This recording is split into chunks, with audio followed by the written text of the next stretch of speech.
Non, non, non, non. Maman, sais-tu ce qui arrive une minute, je suis en train de parler au téléphone. Maman, tu sais pas ce que j'ai fait? Non. Une minute, je suis en train de parler au téléphone. Maman, je vais t'expliquer. Arrête! Je suis en train de parler au téléphone. Ça vous est sûrement déjà arrivé de vivre une telle situation si vous avez des enfants au moins 50 fois par jour. C'est vraiment une problématique parce que pour un enfant, je veux dire, interrompre quand il y a une idée, c'est maintenant, c'est instantané. Il veut en parler sur le champ. Et attend, ça fait une seconde ou deux, mais après 2 secondes, lui juge qu'il a attendu, alors que c'était pas du tout votre besoin. Alors, comment gérer ces situations-là sans perdre patience et devenir hyper stressé? Attendre le bon moment pour interrompre ou pour s'insérer dans une conversation, c'est quelque chose qui est pas si facile que ça. En fait, il y a plein d'adultes qui n'ont même pas encore maîtrisé cet art-là. Et pour faire en sorte qu'un enfant puisse interrompre, savoir exactement à quel moment intervenir, bien, c'est un acquis qui est très difficile à inculquer, puis c'est souvent un irritant majeur pour les parents.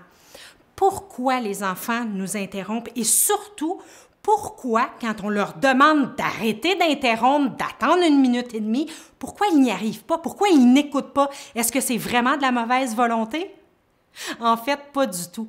C'est simplement parce que leur système inhibiteur n'est pas développé. La capacité d'inhiber une action ou une parole, c'est-à-dire attendre son tour, attendre avant de parler, c'est quelque chose qui se développe avec le temps et c'est une des capacités exécutives qui est fondamentale, qui est hyper importante à développer. Mais être en mesure de développer l'inhibition et non pas faire tout ce qu'on pense en temps réel, mais c'est quelque chose qui s'acquiert avec le temps et ça nécessite souvent quelques petites astuces pour y arriver efficacement avec votre enfant. En fait, pour permettre à l'enfant de développer sa capacité d'inhibition puis d'être capable d'attendre avant de vous interrompre, la première étape, c'est de faire en sorte que quand vous allez commencer à travailler là-dessus, vous devez être cohérent et conséquent. C'est-à-dire que vous ne pouvez pas l'empêcher de vous interrompre 1 fois sur 5.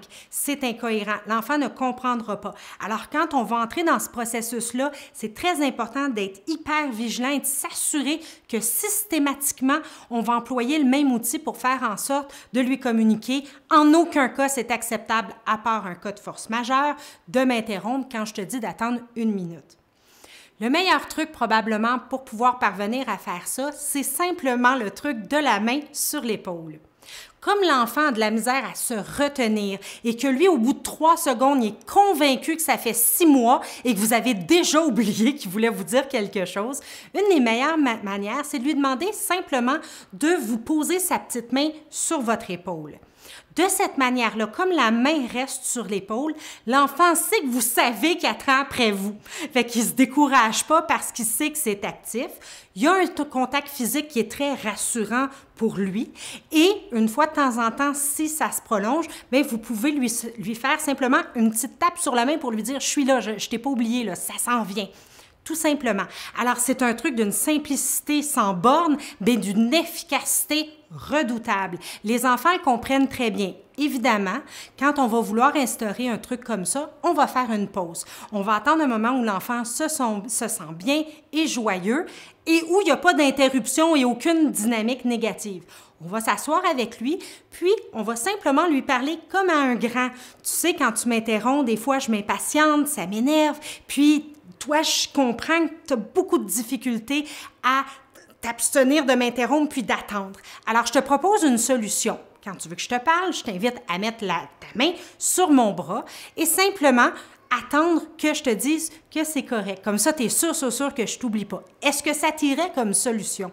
Alors, en l'expliquant comme ça de façon très simple, la plupart des enfants comprennent hyper rapidement. Là, c'est certain que à la première occasion, vous répondez au téléphone et « Maman! » Mais vous allez voir que très rapidement, ça va entrer puis lui dire lui faire signe que vous ne pouvez pas lui parler, puis de l'inviter à mettre sa main ou prendre sa main et la mettre vous-même sur votre épaule et attendre. Et vous allez voir que très rapidement, dans quelques jours, c'est un acquis généralement qui parvient à être maîtrisé. C'est certain qu'il y a des enfants pour qui c'est plus long, d'autres c'est moins long, mais c'est vraiment hyper efficace comme outil. Quand vous travaillez sur la capacité d'inhibition, c'est-à-dire la capacité à l'enfant d'attendre avant de faire ce qu'il a envie de faire ou dire ce qu'il a envie de dire absolument maintenant, vous êtes en train de faire un travail de fond qui va lui servir toute sa vie. Que ça soit dans sa vie personnelle et professionnelle, c'est vraiment quelque chose d'hyper important. Il y a une autre astuce qui est vraiment importante, qui est évidente, mais pas tant que ça pour plusieurs, c'est de nous-mêmes respecter la même chose. C'est-à-dire quand l'enfant est en train de faire quelque chose, si je l'interromps, je suis en train de faire ce que je veux pas qu'il me fasse. Il est en train de jouer avec un ami, je l'oblige à me répondre immédiatement, je le sors de sa bulle pendant qu'il est en train de faire quelque chose d'autre, de lire, d'être occupé à faire quelque chose, et moi, je l'oblige à me répondre sur le champ. Après ça, ça peut être un peu normal que lui ait tendance à faire exactement la même chose. Alors, simplement de respecter son temps à lui où il travaille, puis nous aussi lui mettre carrément la main sur l'épaule puis attendre qu'il soit prêt à répondre, c'est probablement une des meilleures façons de lui enseigner comment attendre et tout en respectant puis en enseignant à l'enfant que lui aussi est important puis que nous aussi, on se plie à des conventions sociales auquel on lui demande lui-même de se plier, c'est beaucoup plus équitable et ça fait en sorte que l'enfant est beaucoup plus motivé parce qu'il voit que vous le faites de la même manière. Évidemment, pour un enfant, tout se passe vite, tout est urgent, puis très souvent, même si on répète, ça prend un certain temps avant que le nouvel acquis soit solidifié. Ce qui est hyper important quand vous voyez que l'enfant continue à faire le comportement, c'est de ne pas lâcher. En aucun cas, lui répondre sur le champ quand il vous interrompt. Parce que dès que vous ouvrez la porte à ça, bien, il n'y a plus de cohérence, puis il va comprendre qu'il peut le faire des fois non, puis que finalement, c'est pas très, très important. Alors que même dans des moments où, a priori, il n'y a pas de problème à ce qu'il vous parle, bien, de le faire attendre 3-4 secondes, 5 secondes, ça fait en sorte qu'il apprend peu à peu à attendre de plus en plus longtemps. Alors, quand vous allez commencer, c'est très important de commencer par des très petits laps de temps. Alors, quand il pose sa main, attendre peut-être 5 secondes avant de s'occuper de lui et de monter graduellement de 5 secondes à 5 secondes pour qu'ils apprennent à patienter de plus en plus longtemps. Il y a des enfants qu'il faut progresser 1 seconde à la fois. C'est pas grave, mais parce que, bon, ça prend un peu plus de temps, mais une fois que l'acquis est là, il est là. Et s'il s'impatiente, bien, simplement de lui toucher la main pour lui dire que vous êtes là, mais jamais de manière verbale. Parce que dès que vous ouvrez la bouche, tout échoue, tout tombe à l'eau parce que vous lui avez répondu et la cohérence n'est plus là. C'est très irritant quand un enfant interrompt constamment, il a l'air mal élevé, c'est pas agréable pour la personne, c'est pas agréable pour les tiers. Mais de le chicaner, de l'engueuler, ça sert pas à grand-chose. Ça demeure un enfant, puis ça demeure un enfant dont le cerveau n'est pas encore à maturité.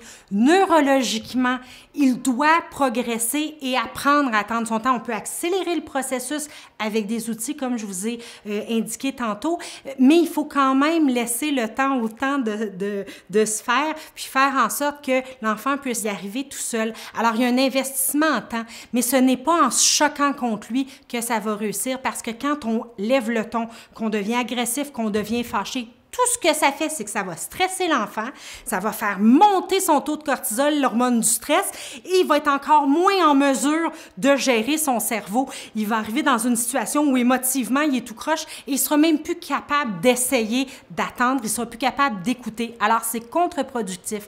Alors, prenez ça avec de la zénitude, tranquillement, et vous verrez que petit train va loin, ça va se faire assez rapidement si vous êtes patient.